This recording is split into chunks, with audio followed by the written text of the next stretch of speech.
Hi everybody, and welcome back into my kitchen. Today we're going to make banana nut bread, but it's not just an ordinary banana nut bread. This is very different and it's delicious. Now I went ahead and started some of the ingredients without you because you didn't need to watch it. But in this big bowl I sifted together a cup and a half of all-purpose flour, a cup of sugar, a quarter of a teaspoon of baking powder, a half a teaspoon of baking soda, and a half a teaspoon of salt. And I sifted them all together and I put them in this big bowl. Now in a separate bowl, which is going to be my mixer, which I hope I can get over here. Oh, what you need to do, this is a 9x5 loaf pan, and I buttered the pan, and then I just excuse me, just put some parchment paper over that butter. And you don't have to be fancy about it, it doesn't matter. Excuse me. Preheat your oven. This is a weird temperature. Preheat your oven to 360 degrees. Alright, so I've already lightly beaten 2 eggs. And I added it to my mixer. Now this says mix by hand. I suppose it's because you can't overmix it. It does say that. So I lightly beat those eggs, and I'm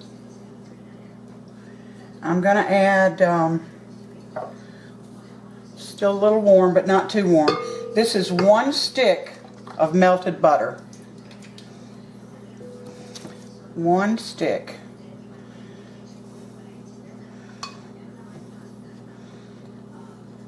I love butter. That's another thing I never run out of is butter. I try to wait till it's on sale and buy, a few of them, 3 or 4. But if it's not on sale and I need it, I get my butter. Alright, that's 1 stick of melted butter.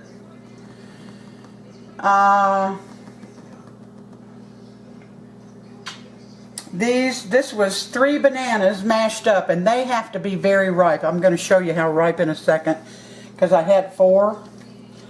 So I mashed up 3 of them and put them in this measuring 1 cup measurer.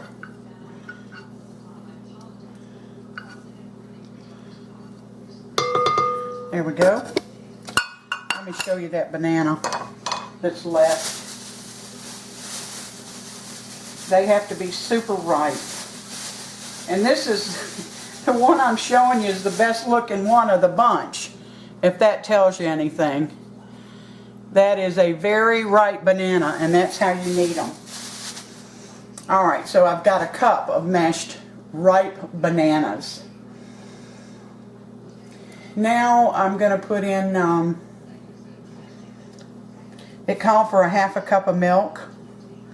I didn't have any regular sweet milk, so I've got a half a cup of buttermilk. This is full strength regular buttermilk. It's not light or anything, but I mean, if you have regular milk, great, good for you. I keep buttermilk all the time because I make a lot of cornbread, and I don't want to be without my buttermilk. Alright, let's see. Now it calls for a teaspoon of vanilla extract, so I'm going to get that in there.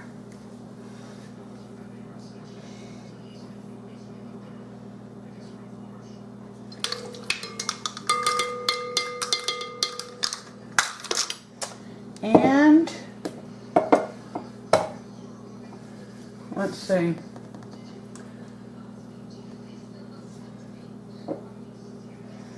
We're gonna mix this up. Everything, all the wet ingredients are in this bowl, and we're gonna mix it slowly. And slowly get that mixed.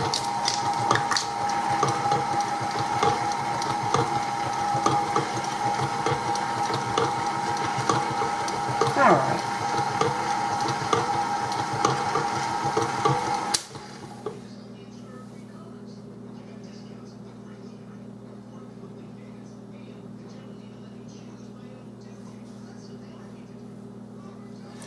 Now it says to use a spatula to fold these dry ingredients in, but I'm not going to.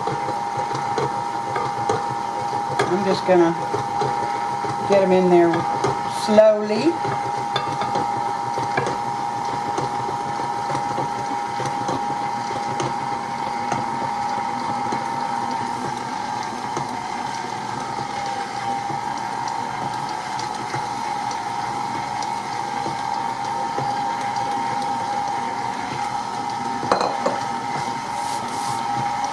Goodness. Alright, it says don't overmix, so I'm turning it off.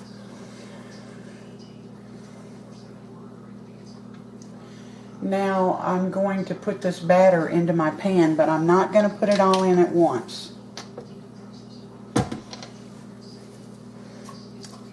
Let's see, I think I'm going to take this off first.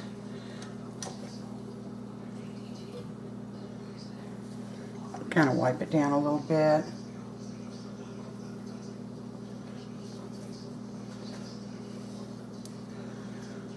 Alright, let me set this in the sink and I'll be right back. Won't take but a second. Okay, so I'm going to remove this from the mixer and I'm going to pour about half of it into that pan that I told you to prepare with the parchment paper. Yeah, it looks perfectly mixed. All right.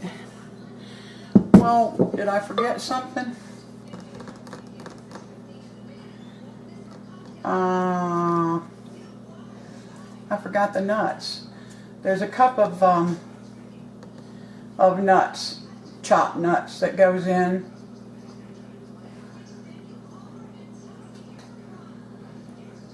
So let's get that in right now. I've already chopped them up. Just going to put them in the batter.